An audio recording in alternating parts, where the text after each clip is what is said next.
وسخرنا مع داود الجبال، اور داود کے ساتھ تو ہم نے پہاڑوں کو مسخر کر دیا، یسبحنا، کہ جو تسبیح کرتے تھے۔ حضرت داؤد کا لحن تھا، لحن داؤدی مشہور ہے، آواز بڑی اچھی تھی۔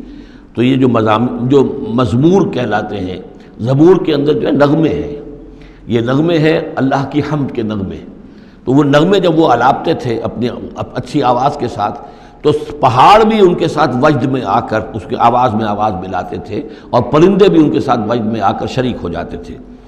وَسَخَّرْنَا مَعَ دَاوُودَ الْجِبَالَ يُسَبِّحْنَ وَالطَّيْرَ، ہم نے مسخر کر دیا تھا داؤد کے ساتھ پہاڑ کو بھی جو اس کے ساتھ تسبیح کرتے تھے، اور اڑتے ہوئے پرندوں کو بھی، وَكُنَّا فَاعِلِينَ، اور یہ سب ہم کرنے والے تھے، کرنے والے ہم ہیں، اختیار ہمارا ہے، قدرت ہماری ہے۔ وَعَلَّمْنَاهُ صَنْعَةَ لُبُوسٍ لَكُمْ، اور ہم نے اس کو سکھا دی وہ صنعت جس سے تمہارے لیے لباس تیار کریں۔ انہوں نے زرہ بختر ایجاد کی ہے حضرت داؤد علیہ السلام نے، زرہ بختر جس سے کہ جنگ کے موقع پر جو ہے تلوار کے وار سے، نیزے کے وار سے ایک شخص جو ہے وہ اپنے آپ کو بچاتا ہے۔ وَعَلَّمْنَاهُ صَنْعَةَ لُبُوسٍ لَكُمْ لِتُحْصِنَكُم مِّن بَأْسِكُمْ، تاکہ وہ بچائے اور حفاظت کرے تمہاری جنگ سے۔ فَهَلْ أَنْتُمْ شَاكِرُونَ، تو تم شکر کرتے ہو یا نہیں؟